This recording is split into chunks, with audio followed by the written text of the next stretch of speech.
Hi, I'm Ben. Hi, I'm Claire. And we are Hi Jinx, and welcome to another Quarantini episode. Quarantini, in a Quarantini glass. We're having a lot of fun with our Quarantinis. Oh, They are delicious. Quarantinis are delicious. I think Quarantinis have replaced Giantinis as my... Giantinis, yeah. Quarantinis are where it's at. Yeah. Do you know why? Because you taste the gin. Yes, the gin is the champion, as you said earlier. And what more of a champion gin do we have than this little bad boy here? Do you want to hold it? Ferdinand Saar. Do you want to hold it? Yes, I do want to hold it. I want to look at it with reverence and love. Remember that time Eli got like a still shot of you at Deadings Point Distillery, and she was like, find someone who looks at you the way that Ben looks at gin, because you were like, at the Great Nine? I just don't... That's how I want to look at the Ferdinands. I just don't think I've ever seen you look at a man or a woman in that way. Well, that's because nobody's worthy of that expression from my face. Yeah. Nobody's proved themselves worthy yet. This is a bit of a wild card. I just brought this over to Claire as a surprise, really. I know it's one of her favourites. So I thought I'd let her sort of wax on about it. Well, so those of you who have listened to me harping on a little bit before may know that I love gins made with wine grapes. And so... You also love wine, like being a New Zealander. I'm obsessed with wine. I'm legit, guys. Before coronavirus sent us all into hiding, I was looking at sommelier courses. I really would love to learn more about wine and perhaps get some sort of qualification so that if, I end up on the streets because I have no work as an artist because of coronavirus, I could at least talk about wine for a living. So, I think sorry, you probably could anyway. That got a little dark a little fast, didn't it? But yeah, I'm obsessed with wine. Wine is beautiful. So I'm obsessed with gin. You take wine and gin, put them in the same thing. But often when you get wine and gin together, it ends up being quite sweet because you have this white wine sort of thing and this sort of sweet, sugary sort of element sort of overtakes. When it goes dry, yeah, it's like when it's done cleverly, it's like when good girls go bad. It's really good. Making good girls go bad. Exactly. Yeah. So I first came across this absolute delight. I'm going to say was it the beginning of the beginning of the year before last. I had just... Is that 2018, just for the record? Just in case people watch other videos in 10 years' time. I think so. So I had just done an audition in Vienna, and I went to Berlin to see some friends of mine, and I went to... In Vine, in fact. Did you have some wine in Vine?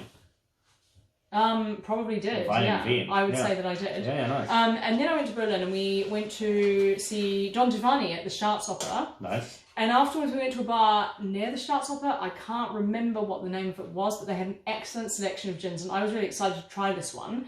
A German gin made with Riesling grapes, and I was just blown away. I think I texted you and was like, oh my god, I found this gin that's amazing.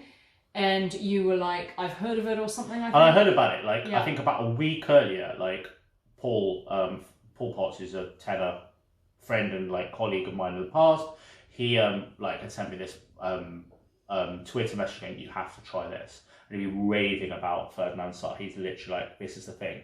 And when Ferdinand, I'm a massive sports fan. When I saw Ferdinand, I thought, Rio Ferdinand, he was my hero growing up, thought, what a lad.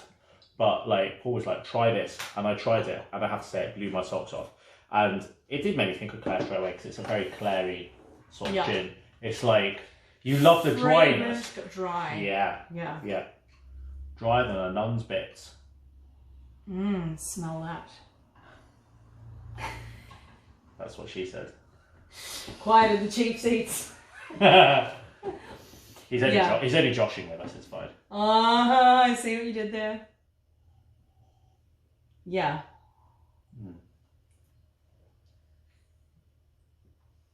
Oh, it's tart, it's zingy. It's like it's got the acidity and the freshness of the wine and not the sugar. Because it's got a lot of sort of palatal sweetness. Yeah, but it's but again, it's not going to give me diabetes. No, the sweetness is almost later and at the back of the mouth. It's not like a syrupy sweetness.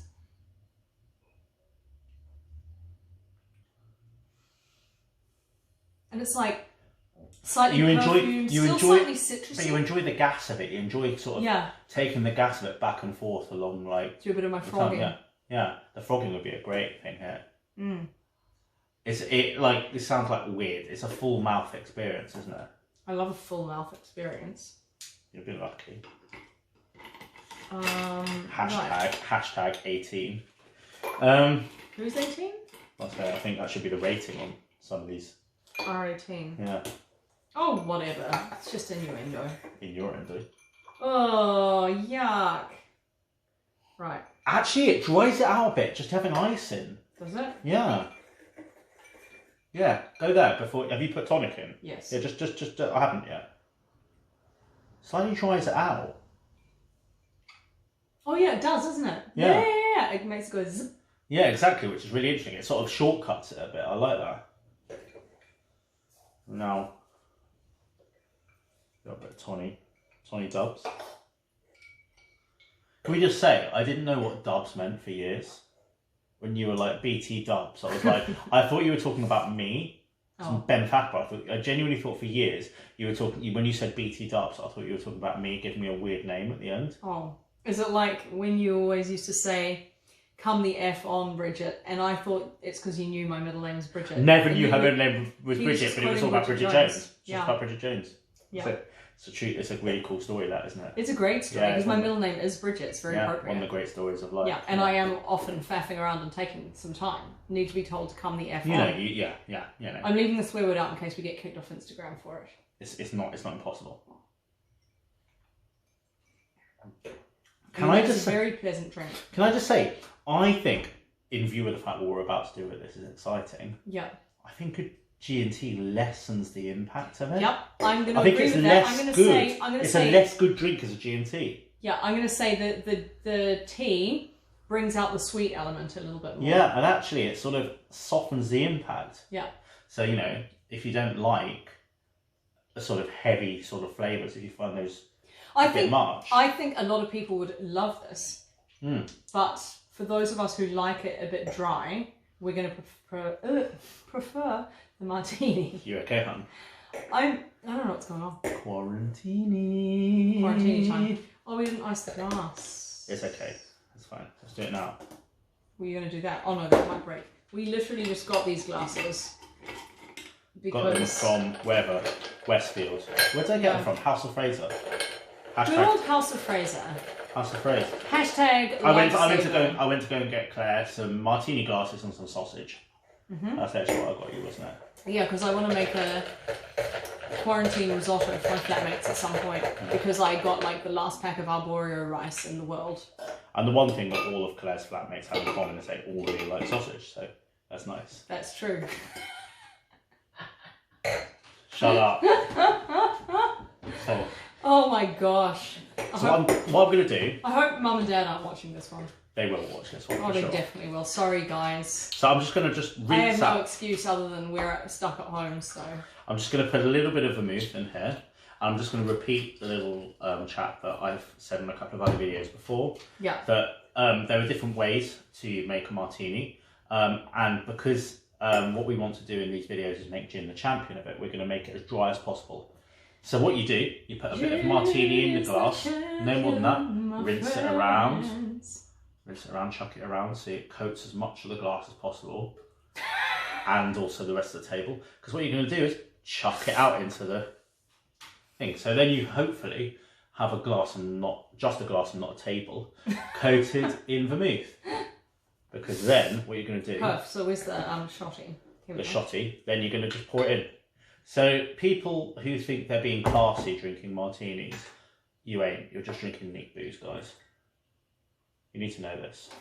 You're drinking neat booze. So, should we give that a little swizzle and then swap it between our glasses? Because we were going to have a little war over our garnish, weren't we? Yeah, should we go halvesies? Yes, I think it's perfect. Basically, the reason that we're not having a full martini is because we're making a bunch of videos in one... You gave me more than you. That's what she says. We're making a bunch of videos in one evening. Because we have no idea when we're going to meet up again. Yeah, because we might be stuck inside by the military. So yeah.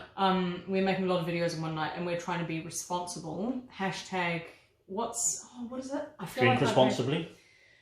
Yeah, but there's something it actually is. I think it's drink responsibly. Yeah, maybe it is. I think it's hashtag drink responsibly. Okay, yeah. Well, we'll figure it out. We'll put the correct hashtag on our Instagram anyway. So, can we talk about these Anne glasses? Can we give a little props to Anne for these glasses? Oh my god, they're beautiful, aren't they? And they just hold them, and you just feel you feel $1 million when you hold this glass. I think they're probably my favourite. I use them for whiskey sometimes as well. because it's quite a nice shape for a whiskey. Yeah. So I was going to do something Very slightly much. wild and do a lime twist in my martini. So And let's I see. felt that the sort of perfume and the sort of almost spicy element with it as well lent itself to a grapefruit. So I'm going to have a little bang on this grapefruit peel and see what happens.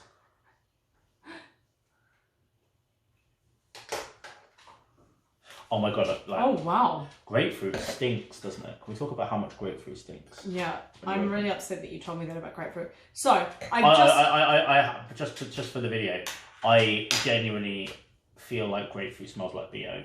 yes.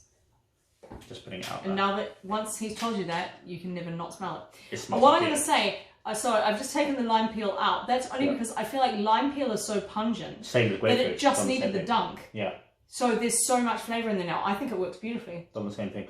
You get, with both citruses, you get a slightly waxy element as well that sort of softens the blow of the citrus, as it were. I love it. I think the lime, it gives it that sort of heady green zing. Whereas this softens down. Shall we swap? You can see Yeah. where my mouth's been by the I don't lipstick. care, it's fine. Like, I've been there. You've so. already had the coronavirus, so Yeah, you're exactly. I literally have, so it's fine. fine. Totally different drink. Yeah, completely. I really different. like it. Mine's gone slightly sweeter. That's soft. Yeah, I really like both. That's like the the slow cooked version. Yeah. It's like, do you want your meat? Do you want a aggressive char grilled Yeah. steak that's got all of the flavour, that kind of burnt meat and blah blah blah? And this is the one that's been cooked for 24 hours and has that softness to it. Yeah. How do you prefer your meat? How do you prefer your gin? This is like the party martini, and that's like the end of the evening martini. That's a sipper. That's a sip. Yeah. This That's like Yeah. this is like Yeah. That's like, you don't need Red Bull in that. No. But like, if you were looking for a Red Bull, you'd have one of those if you were classy. Yeah. Like if you're on quarantine, you're feeling a bit down, you want the lime. Does anyone imagine if you had Red Bulls on quarantine? I would not be surprised if there were people out there who did. It would be the end, wouldn't it? You'd just Whereas be this- jumping around the house like a fart in a bottle. Whereas this is like just chill, Netflix and chill. Yeah. I read somewhere that Netflix and chill means something different now since coronavirus. Apparently, you can just like meet people or meet them online and have a Netflix and chill. That's cute. Whereas Netflix. before, What's it called? Netflix- Netflix party. Netflix and chill before was synonymous with like come round my house and have a coffee, Yeah. but now it's like a real thing. Yeah. This is quite Netflix and chill. Yeah. That is like Netflix and not very chill. That is Netflix and like it's not. This is head out to Soho and Yeah, exactly. So both have their place, Yeah. absolutely. That And doesn't that just show like one swivel of like a little bit of peel sort of changes the dynamic of an entire drink? Yeah. So like, So never stop experimenting, guys. never stop experimenting, but don't just sit there and go, oh, I'll just put in whatever I've got in the fridge. Have a think about it. Yeah. I just think what it is, like read up a couple of things, look, the internet's an amazing thing. It takes 2 minutes now to just Google what goes with what. Yeah. And like you can get two completely different results Yeah. out of changing one thing. Exactly. But what we learn from that, therefore, is that it's a completely delicious drink and is incredibly versatile and goes with lots of different things. Therefore, if you end up paying a lot of money for a Ferdinand Saar, you think it's a lot. Just think that goes with a lot of different things. Yeah. It's not just like a one-trick pony. No, it's excellent. It's versatile. It is delicious, and the bottle is so pretty. I mean, yeah, I've also got a copper cup at home that came with it. And honestly, I felt when I got it out, I felt like I was lifting the FA Cup, and that's as close as I'm going to get. So, Yeah. cheers, Right, guys. Cheers. Ow! Nearly broke those, didn't we?